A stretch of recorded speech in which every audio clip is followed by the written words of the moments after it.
Hello Bitbrew, this is Craig from bitsbox.co.uk here, and in this video I'm going to go over all the steps required to create your own custom Space Marine chapter. So everything from the name, the colour, any lore, anything like that.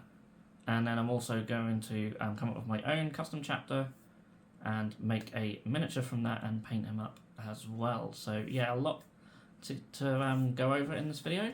So let's just get straight into it. Okay, so there are really three main things that you need when you create your own custom Space Marine chapter, and obviously this can apply for like Chaos Legions, tarot casts, anything really. But the three main things you need are obviously the name of your chapter, the colour scheme, and then their chapter badge as well. And you might also want to think about what First Founding Legion they're a successor of as well, because that could lead you in a direction towards some other choices as well. So how do we come up with all of these? I find the easiest thing to do is just to come up with a theme, and a theme is probably something else which is quite important for a Space Marine chapter, but not vital, but it does help a little bit with creation. So what do I mean by a theme? Well, let's look at some existing chapters. For example, you've got the Ultramarines, and their theme is all around sort of like the Roman sort of legionary look. So when you look at some of their upgrade stuff, some of their sort of specific miniatures, they have that sort of theme going on. Obviously Space Wolves themed around wolves and Vikings, and that's quite evident in their miniatures, and like Blood Angels sort of themed around sort of vampires. And yeah, there's loads, you know, you've got Space Sharks and things like that. So yeah, there's little groups that you can think about when it comes to choosing your theme. You might choose an animal. So I've already mentioned Space Wolves and Space Sharks, Celestial Lions, and Red Scorpions. There's loads that use animals. So maybe the animal name could be part of your name, and the colour of the animal could have something to do with the scheme, possibly. Or you could look at different civilizations. So I've already gone over how the Ultramarines have that sort of old sort of Roman style. I'm sure there's more out there.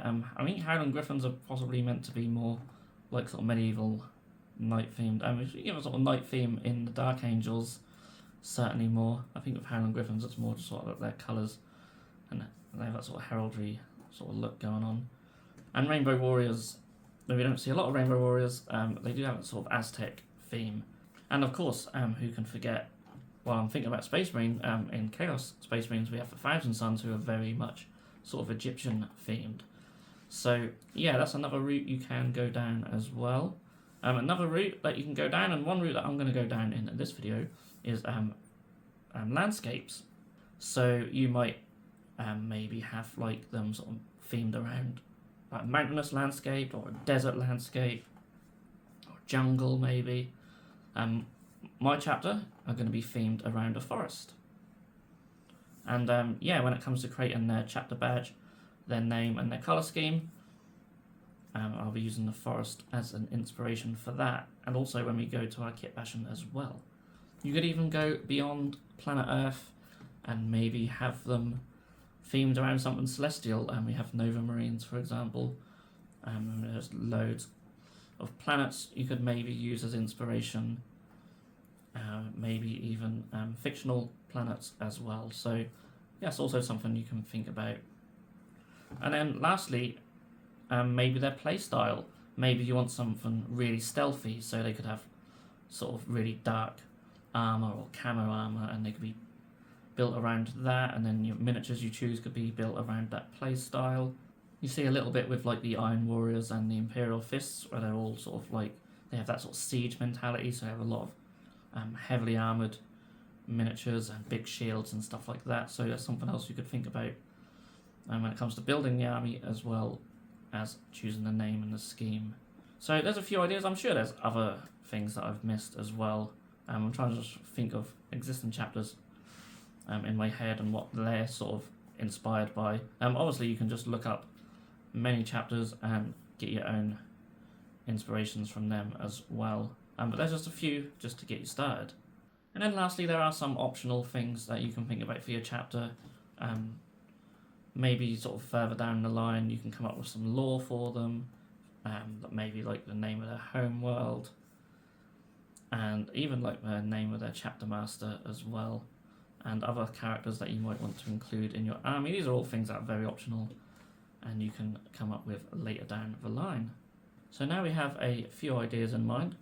Let's go about creating our own custom Space Marine chapter. So one thing we could do, now that we know our theme, is we could put the theme into something like thesaurus.com, and then that can give us some other words that we could use if you don't want to just include your theme. Of course, if you picked an animal, you'll probably use that animal's name in there somewhere, but I don't really want to call them like forest something or something forest, but maybe I think words like grove is quite good. I quite like glade. I thought that would come up on here. That could work quite well. So I'm thinking maybe like protectors of the glade would be quite a cool name. We do need to actually just Google protectors of the glade, because you never know if they already exist as Space Marines. So maybe not.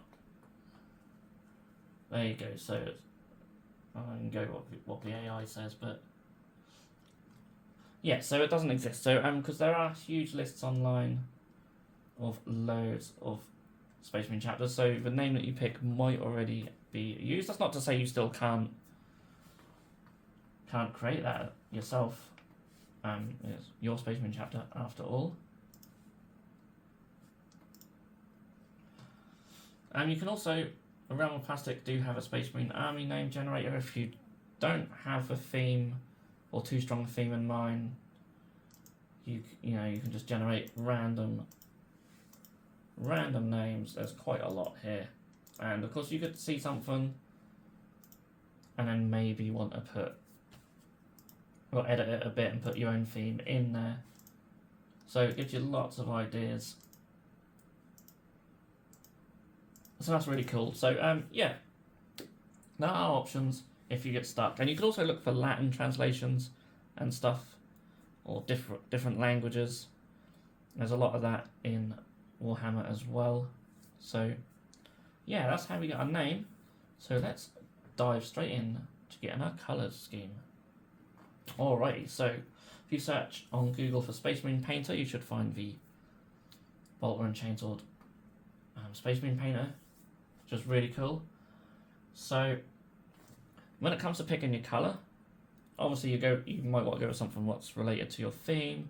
You might just want to use a paint that you haven't used before. Maybe you haven't painted anything purple or anything orange, and that's what you want. In my case, it's sort of a mixture of both. So I've got the Tooth and Coats paint Ranger Cloak, which is like a greeny grey, very sort of muted colour, and I haven't used it for much. And I think that worked quite well in this forest theme. So on here, we've got to try and find something similar. I haven't got to be exact, but it is more this sort of darker than that. Go down to the darker ones. It's probably, maybe, that's probably too dark. A bit lighter. Yeah, probably something like that. And then you can put the whole thing on, and then if you want, obviously you're probably going to want some other colours, and if you do want other colours, I recommend maybe using a colour wheel. So you could find your colour. It's going to be hard to find it in here, but we'll go sort of roughly. You could choose a complementary colour, so that could be like the trim colour or the shoulder pad colour. You could go triadic as well, so that'll give you a couple of other colours that you could use. And I actually quite like going tetradic. That gives you then 4 colours, and so that keeps that basically gives you your triad and your complementary colour. And the only thing I don't like about this is it keeps them all within the same sort of saturation. So if you go for like a vibrant green, it wants all the others to be vibrant, and if you go quite muted, it makes all the others muted. I actually quite like having a sort of mix. So whilst I'll keep our sort of green, I might go for a brighter purple or maybe a brighter sort of yellowy orange in there. You can play around with it and get lots of different colours until you're happy with what you want. I do quite like this colour here, so I think maybe that will be our secondary colour. And I will keep it muted because I don't want it to be too bright against our dark armour. But this colour, I was thinking maybe when it comes to the browns, maybe go somewhere like more in this direction. That is one thing to think about as well when it comes to stuff like pouches and straps. You do get a lot of that in Space Marines, so typically they're going to be brown or black maybe. And when you do that, think about the saturation of that colour. If you have it, well, and the brightness as well. So if you have quite dark armour, you might want to make your brown pouches a little lighter and less saturated. Whereas if you have quite a vibrant armour, you might want to make them darker and less saturated, just to get a nice little bit of contrast going so they don't get lost too much in the miniature. So that's something to be mindful of as well. But yeah, I do actually quite like this. So maybe we won't go too saturated, but we won't go too bright either. So maybe somewhere a little bit in between. And I think I know just the paint for that. Before we get into painting, we obviously need to build the miniature. But before we even do that, we need our chapter badge. And I'm keeping it very simple in this one. I've just gone onto Google, I've searched for some tree silhouettes, and I'm just going to pick this one because it'll be nice and simple to put onto a shoulder pad. And if I go into 3D Builder, you can see here I've got a shoulder pad, and I'm going to use the emboss tool to put on our tree. So you go onto pattern at the top, which I can't really see on my screen here, so just pull that down. Go onto pattern, go onto load, and that will load your image.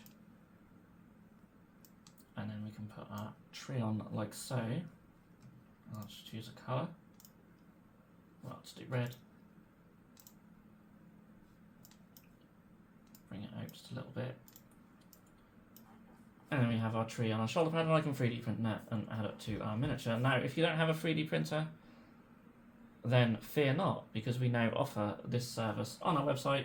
There's custom Space Marine shoulder pad listing in our resin section, and you can just send us your image, we'll whack it on a shoulder pad, print it out, and send it to you. And they're not very expensive at all. Just keep your design simple and we'll be able to do it. Also, if you are doing this yourself, then go into a photo editor and make the colours inverted so you have a white image on a black background. Otherwise, 3D Builder will just do the background instead of the middle part. I don't know why, it just embosses whatever's white and not what's black. So yeah, but that's as simple as that. There's a video on our old channel about how to do that. I'm sure if you Google how to make custom Space Marine shoulder pads, that'll come up. So let's get into kitbashing and miniature. And yeah, I have a Space Marine lieutenant, however you want to pronounce it. And I'm going to start by removing his belt buckley thing off his tabard, and we will replace his tabard in a little while. And I'm going to replace it with this, which is from the Kurnoth Hunters, I believe. So obviously there's lots of GW Rangers that are already around a certain theme. So for us, using the Forest theme, Wood Elves, Sylvaneth, very good for stuff like that. If you're going down Aztec theme, you've got the Seraphon, and yeah, just loads of stuff already in the GW Rangers that you can take inspiration from and steal a load of bits. And although this is not a perfect fit, I'm just going to glue it on anyway. It sticks out a little bit more than I like, but it's a cool little tabardy thing, so it's going to add some character to our miniature. So, I mentioned Seraphon a little while ago. I'm going to take this from the Seraphon range. I know they're more sort of jungle themed, but I just really like this, and I thought it could be quite cool to be sort of hanging from behind sort of under his backpack sort of thing, sort of like this. I'll have to bend or trim it down a little bit because obviously it hangs over the base, and I just cannot stand anything that hangs over the base. Yeah, anything that goes over the base rim is just a big no for me, so I'll bend that into place and then get that glued in. I might have to just file down the top just a little bit. And I've also got this glaive from the Grey Knights, and also a sword from the Tree Revenants, I believe. Again, going back to the Sylvaneth range. And yeah, essentially I'm going to put this on the halberd from the Grey Knights, so I need to chop that off. I'm going to leave a little bit on there just to make it a bit easier to stick on. And yeah, just to give us a nice sort of foresty weapon. And I thought like some sort of halberd glaive type thing would be quite cool, and just him just holding it as a power sword. Although I'm not a huge fan of the sort of dumbing down of 40k rules, just having a generic power weapon as an option means you can just sort of go a bit wild and have whatever you want as a weapon to represent that. So, now that that's glued on, I'm going to go back into the Tree Revenants set. I'm going to take the top off this banner. So the banner's really cool, and I really like this bit on top. And yeah, that can go on his backpack. So I can replace that little sort of skull iron halo-y thing there. So I'll just snip that off. And yeah, I'll get this glued on to the best that I can. It's going to be a fun one. But it went on alright, and I've also given him his bolt gun as well and put on a shoulder pad. And speaking of shoulder pads, this is the one I 3D printed with a little tree on. So that's going to go on there. And one thing I didn't say earlier is if you are doing this, it's better to use royalty-free images where possible, unless you obviously design them yourself. And I've got these tiny little knives from the Glade Guard that I'm going to give him as well. So actually use some little wood elf piece at least. And once the shoulder pad is then put in place, just need to give him a head. And I found this old Forge World one, and it was a Mark 6 helmet with like the little sort of divots in it. That was an old Raven Guard head, I want to say. I might be wrong. But I thought it's quite cool. It's got that sort of bird beak sort of look, which might work well with our theme. They're just really cool heads, so I should need an excuse to use one. And here we have the finished Kitbash. And yeah, really happy with how he turned out actually. I think he really fits that forest theme really well. He's got his custom shoulder pad. And yeah, he's pretty cool. But now we need to paint him up. So I gave him a prime of brush on black primer. And I'm just going straight in with the Ranger Cloak now. And you see it goes on the black primer really well. The two thin coats range ironically go on really well with one coat, but I will give it 2 coats to get a nice smooth coverage of this colour. And then once I've got a nice base coat, I'm going to come in with my secondary colour, and I've chosen Sword Hilt Burgundy as it's a nice sort of reddy pink colour. And I'm going to paint this on the shoulder pads. I apologise, I've just gone right out of shot. And I'm going to paint it on the shoulder pads. I'm not doing that for the trim, I'm going to leave our base coat for the trim. And I quite like having shoulder pads a different colour. And I'm going to take another one of our colours. So this is Flat Gun Yellow. I'm going to paint it on the chest eagle and on the laurels and skulls and stuff. Anything that would I'd probably typically do gold normally, I'm doing with this colour as I think it'll look quite nice. And it does contrast really well with the burgundy. So yeah, always well, not always rely on a colour wheel, but you can certainly rely on it if you need to. It does give you some lovely colour combinations. And then of course we've got these branches. So they're going to be painted in Dryad bark. I thought I'd do a darker brown for these, and also paint the handle of his weapon and his tabard thing in this colour, and the bolt gun as well. So yeah, it would have been quite easy to have like earthy colours as part of the scheme. But I thought as he's got these sort of accessories, I'll use the browns on the accessories instead. Now I'm going to take a lead belcher for the silver areas, so of course it's blade, and the metal areas on the bolt gun. as well. Then I'm taking some Black Templar contrast paint, and that's going to do like the tubes and the bits between his legs as well. I really like using just Black Templar for this, as they're not really areas that I enjoy painting much at all. Then I'm just going to give everything a wash of Agrax to darken all the colours down. I'll try not to have it pull up in too many areas. And yeah, this will just be going over everything that I've done so far. This is not really a step-by-step painting guide, but I'm just showing a few steps here for this miniature. You can see that's really darkened it down. So I'll be doing some highlights and going over some of the other colours just to bring them back up. So I'm using a lighter brown to highlight all these brown areas. And because it's thinned down, it will dry a little bit darker than it looks at the moment. Using that purple, so the fourth colour that we had on the colour wheel, that's just to do little gems and the eyes. And yeah, I'm just going to bring out the colour back on the burgundy just to lighten that up a little bit, as that's a bit too dark for my taste. If I had more time to paint this, I would probably do the same on the rest of the armour as well. But I'm trying to sort of do this miniature in like half a day, so it's just a very quick paint job and just a quick job on the base as well. And yeah, here we have the final miniature. So our Protector of the Glaive Lieutenant, and yeah, I think he's got quite a lot of character to him. You can sort of see straight away that he's like a foresty inspired miniature from a forest inspired legion. He's got his tree on his shoulder pad, which I just painted white in the end. I did originally paint it like green and brown, but it just looked a bit weird. So it's just white. So that's something to bear in mind as well, is have a chapter badge that looks good as just one solid colour, usually white, or black. But that's usually, if you look at a lot of them, they're normally just one solid colour.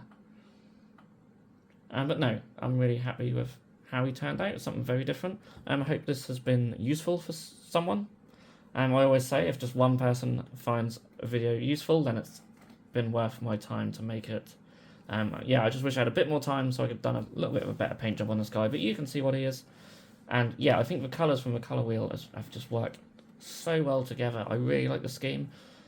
And yeah, it's good fun to make this video, so I hope you guys have enjoyed watching it. And if you have, then do feel free to like the video, and you can subscribe to our channel if you haven't done so already. At the time of filming this, we're almost at 2,000 subscribers on this channel, which is pretty cool, and I hope to just keep building it up over the years to come. So yeah, all that's left to say is thank you so much for watching. I'll see you all again in the next video.